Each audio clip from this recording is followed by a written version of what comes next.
नमस्कार। पटना में जो बवाल छिड़ा है लोजपा का, जिसमें चिराग और वर्सेस पशुपति पारस हो रहा है, इसमें लोगों की अपनी अपनी राय है। कुछ लोग पशुपति पारस को सही कह रहे हैं तो कुछ लोग चिराग को कह रहे हैं। अब देखना ये होगा कि चूँकि एक युवा है चिराग पासवान, तो बिहार का युवा किसके पक्ष में है और युवाओं की क्या विचार हैं कि कौन सही है। तो हमारे साथ इस चर्चा के लिए बैठे हैं गौरव जी, समाज सेवी हैं और लोकतांत्रिक छात्र परिषद चलाते भी हैं, समाज को नज़दीक से जानते हैं और उसमें लगातार समाज के हर तबके के साथ जुड़े हुए हैं।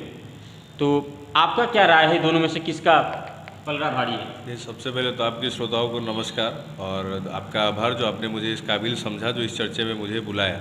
देखिए, जहाँ तक बात है पशुपति कुमार पारस जी और चिराग पासवान के बीच विवाद की, तो नॉर्मल सा चीज़ है, बिहार का यूथ जो है चिराग पासवान के साथ में जाएगा। क्योंकि पशुपति कुमार पारस जी कभी भी चिराग पासवान का विकल्प हो ही नहीं सकते। पॉलिटिकल अगर विरासत की भी बात देखें तो रामविलास पासवान जी विरासत अपना चिराग पासवान को सौंप करके गए थे, जो कि अपने जीवन में उन्होंने डिक्लेयर कर दिया था। और पशुपति कुमार पारस जी को कंट्रोवर्सी के अलावा इस मामले में कुछ नहीं मिलने जा रहा है। बाकी के भी जो 4 सांसद हैं उनका भी भविष्य खतरे में, यही इस मामले में बोलना चाहूँगा। ये जो 4 सांसद जो जा रहे हैं, आपको क्या लगता है ये कितने दिनों लोग इसके साथ लोजपा में रहेंगे या फिर ये घूम घाम के फिर जदयू तक पहुंचेंगे?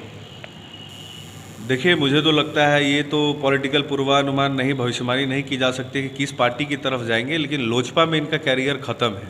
4 नहीं, पशुपति कुमार पारस जी को लगा के 5 सांसद है, लेकिन इन 5 का लोजपा के अंदर कैरियर ख़त्म है, समझे।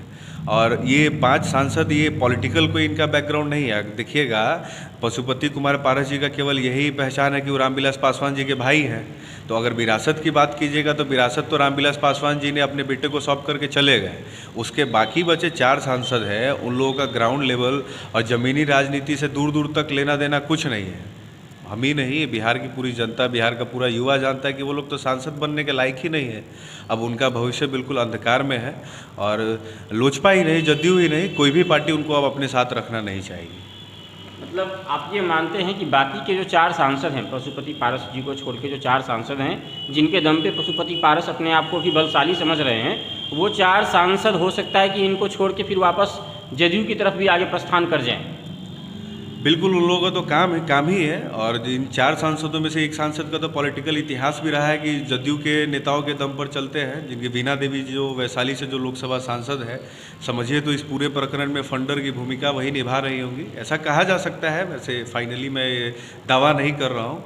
और बाकी बात रही बाकी के सांसदों की, तो पशुपति कुमार पारस जी अभी सबसे ज़्यादा जो है कि ये जो आज की जो मीटिंग जो रखी गई है, वो सूरजभान सिंह के यहाँ पर ही क्यों रखी गई है, चूँकि पूरा बिहार उनके बाहुबल से वाकिफ़ है और केवल बाहुबल के ही दम से उनका भाई सांसद है या उनकी पत्नी सांसद रही थी या खुद भी वो सांसद रहे थे, और केवल उसी की बदौलत पशुपति कुमार पारस जी लोजपा पे अपना पूरा का पूरा कमांड रखना चाहते हैं और उसको करना चाहते हैं। केवल ये गुंडागर्दी का एजेंडा है, समझे।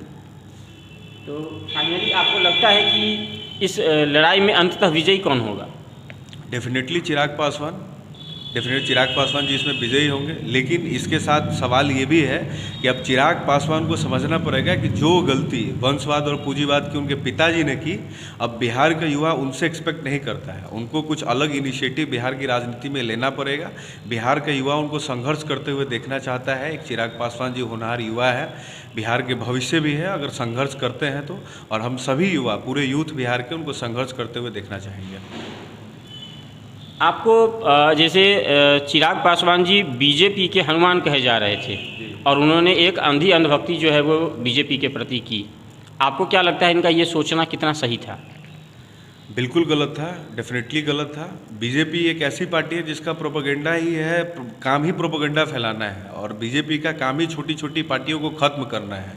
और ये जो आप लड़ाई भी देखिएगा, ये लड़ाई बीजेपी वर्सेस जदयू की लड़ाई है, जिसका खामियाजा चिराग पासवान को की लड़ाई है और इसका नुकसान चिराग पासवान जी को झेलना पड़ रहा है।